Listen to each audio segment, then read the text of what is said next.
I am the Big Dumb Millennial, and this week I've been thinking a whole lot about if you want to do something, you kind of just got to do it. But then on top of that, you got to make sure you got to have a plan. And so I'm the Big Dumb Millennial, and this is vlog number 11.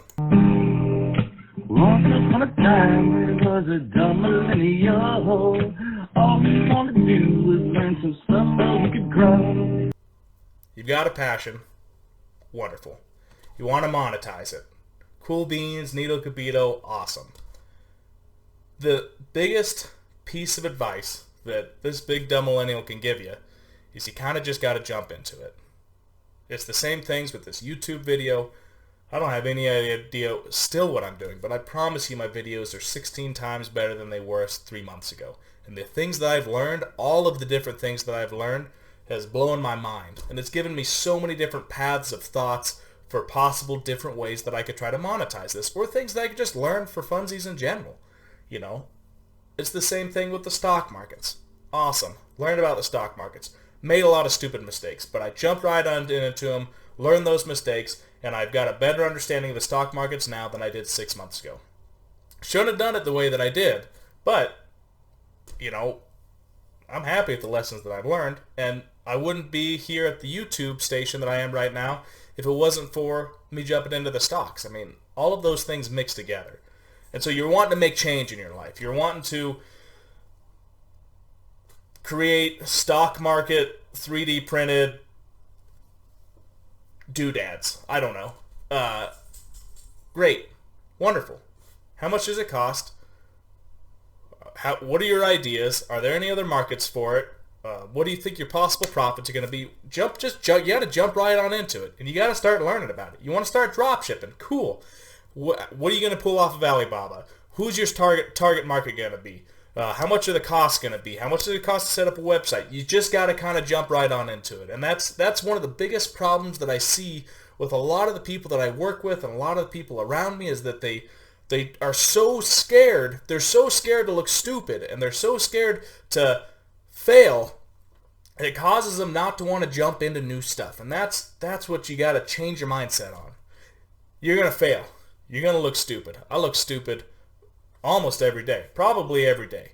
And I'll tell you what, sometimes it makes you just feel like a big old dummy. But you got to look stupid. You got to make mistakes. And you can't treat those things as a negative. Every lesson that I've learned is positive. Everything that I've made a mistake on, everything that I've grown from, every criticism that I've had is only a positive. It's the same thing for these videos. I've got a guy from Wyoming telling me that I cussed too much in those first videos. Great, wonderful. What a great criticism that I learned from. I got another fellow that's like, hey, it's hard to follow your video. Could you make an introduction to it? Absolutely. Great criticism. Like, these things aren't negative, and you can't treat them as negative. If you start a store and you're drop shipping from Alibaba, and somebody says, "Hey, your market's really stupid, and I hate the design of it," great. You gotta treat that as great. You gotta jump right on into it and take that criticism and be okay with failing and looking stupid. And so that's what I wanted to shove into your mind, the inspirational part. You gotta make mistakes, but here's part number 2, and here's the harder part. You gotta have a base. My base is being a quality manager in a machine fab shop. Pays my bills, feeds my dogs, makes sure that I'm able to fix my house up, blah, blah, blah, blah, blah, blah, blah. It is my base. If you go into something expecting it to pay you money within 2 months, you're gonna fail because you're desperate. It's the same thing for why a lot of new day traders fail, because they put in $20,000 in the stock markets and they have to live off of it, and then they're making emotional, stupid mistakes because if they don't make their money that day, then they don't eat that night. It's the same thing for starting a dropship store. It's the same thing for anything that you're doing. If you have a passion for it and you jump right on into it, wonderful. But you got to be honest about it, and you got to be logical about it. It's not going to pay you the money that you need to right immediately, unless you're a college student. If you're a college student and you're not learning how to make money on the side, you're an idiot. Just plain and simple. But aside from that, where most of us are in the workforce and you're at a job and you hate it, and you're like, crud, I just need to jump out of this job and start doing something, cool it. Make a plan. I think that one of the hardest lessons that I had to learn from quitting my last job as a project engineer for a construction company was that I did it stupidly, and I'm an idiot for the way that I did it, because I was working 60-hour weeks. It was crazy inconvenient. I was driving 5 hours a day. All these things, great, cool beans.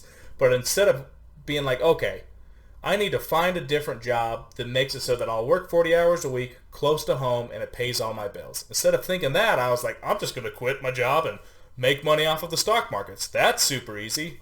It's not, and you're an idiot for thinking it, Peyton.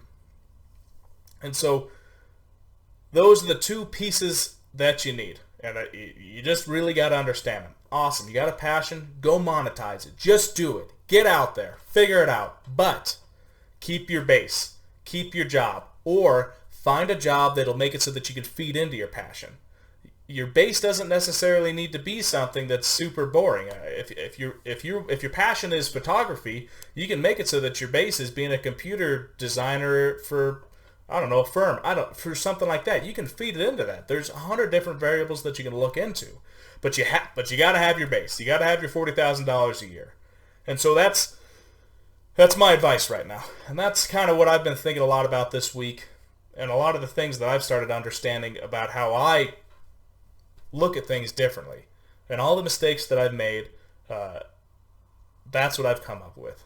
And so I really want to emphasize one more time, if you're in college and you're not looking for a side hustle that can pay you, you're stupid, and I need you to know that you're stupid. And I want you to understand, if you do have a job and you hate your job and you want to go in to do something, you've got these wide-eyed visions on it and everything like that, it's not going to work. If you hate your job, great, go find a new job, but you got to keep your base until you're able to monetize your passion. And so that's all I've got this week. Thanks for watching, and have yourself a good day. Oh, wait. If you like this video, give it an upvote, subscribe. Super awesome, wonderful. If you didn't like this video and thought it was stupid, great. Downvote it and give me a comment. Be like, hey man, you're really dumb. Like, if you got a reason behind it, I'm going to listen to it, and I really appreciate it. And I appreciate the downvotes as well, because it helps me understand what I can be doing better. So if you like it, upvote, subscribe. If you don't like it, downvote and comment. Hey, thanks for watching. Have a great week. That's vlog number 11.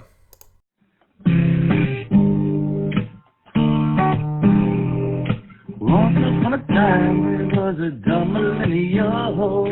All we wanted to do was learn some stuff so we could grow. But we all know that it just ain't so. 'Cause he's so dumb because he's a millennial. Yeah.